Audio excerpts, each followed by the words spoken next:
तो आज हम बात कर रहे हैं कोलकाता के रविंद्र सरोवर से जुड़ी एक कहानी की। थोड़ी रहस्यमयी, थोड़ी डरावनी। हमारे पास रविंद्र सरोवर का प्रेत अन्विता की आत्मा से कुछ अंश हैं।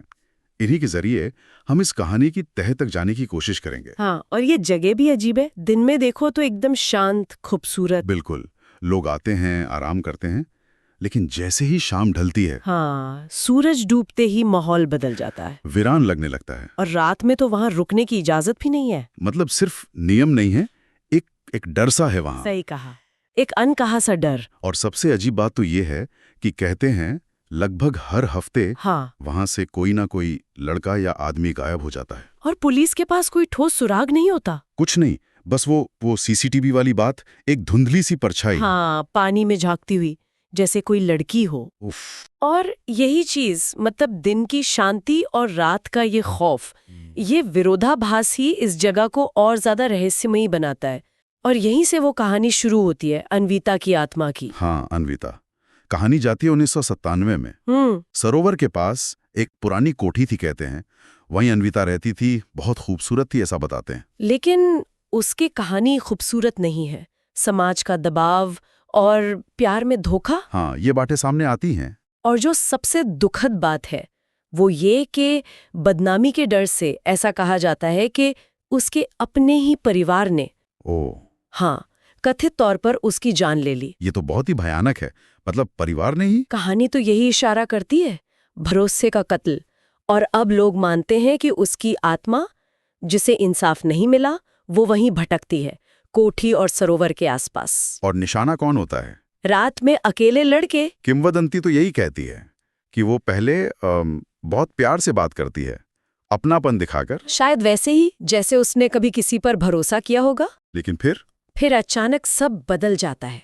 उसकी आंखों में प्यार की जगह नफरत दिखती है, जैसे वो धोखा याद आ गया हो। और फिर वो उन्हें पानी में खींच लेती है, हमेशा के लिए। हाँ, यही कहा जाता है, जैसे वो अपना गुस्सा और दर्द निकाल रही हो। और ये सिर्फ किस्से कहानियां नहीं है ना? आंकड़े भी हैं। बिल्कुल, स्रोत बताते हैं कि पिछले सिर्फ 5 सालों में 17 लोग। 17 लोग, ये तो बहुत ज्यादा है, रहस्यमयी तरीके से गायब। हाँ, चौंकाने वाला आंकड़ा है। और कुछ लोग हैं जो कहते हैं कि वो बच निकले। अच्छा, उन्होंने क्या देखा? उन्होंने एक सफेद साड़ी पहनी लड़की को देखने की बात कही है, और वो उनसे एक सवाल पूछती है। क्या सवाल? मुझे मेरा प्यार चाहिए, क्या तुम दोगे मुझे? ये सवाल ही डरावना है। उसकी अधूरी ख्वाहिश, उसका दर्द। हाँ, ये उसे सिर्फ एक भूत नहीं, एक दुखियारी आत्मा की तरह दिखाता है। और इन सब में वो राहुल वाला किस्सा सबसे ज्यादा मशहूर है। कॉलेज का छात्र था। हाँ, राहुल एक रात देर से वहां से गुजर रहा था, और उसके फोन पर, हाँ, ये बहुत अजीब है, फोन पर अचानक एक वीडियो चलने लगा, एक मुस्कुराती हुई लड़की का। मतलब पुरानी कहानी में ये नया टेक एलिमेंट। बिल्कुल, दिखाता है कि कैसे ये कहानियां वक्त के साथ बदलती हैं। खैर, राहुल के लिए तो ये बस शुरुआत थी।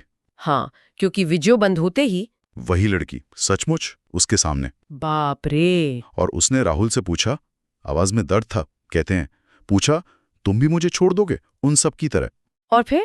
या मेरे साथ चलोगे हमेशा के लिए? एक तरह की पेशकश या धमकी? पता नहीं, लेकिन अगली सुबह राहुल का बैग मिला, फोन भी मिला, सरोवर के किनारे। पर राहुल नहीं मिला। नहीं, राहुल गायब था। वो भी उन 17 लोगों में शामिल हो गया। और इस घटना ने तो अन्विता की कहानी को और पक्का कर दिया लोगों के मन में। डर और गहरा हो गया। तो कुल मिला के ये कहानी क्या है? एक दुखद अतीत है, एक शहरी की वदंती है, और बहुत सारे अनसुलझे सवाल। हाँ, क्या अन्विता की आत्मा सच में है, या ये सब डर, कल्पना और उस जगह के माहौल का मिला जुला असर है? सच शायद कहीं बीच में ही होगा। बिल्कुल, ये त्रासदी, लोक कथा और रहस्य का एक बहुत शक्तिशाली मिश्रण है।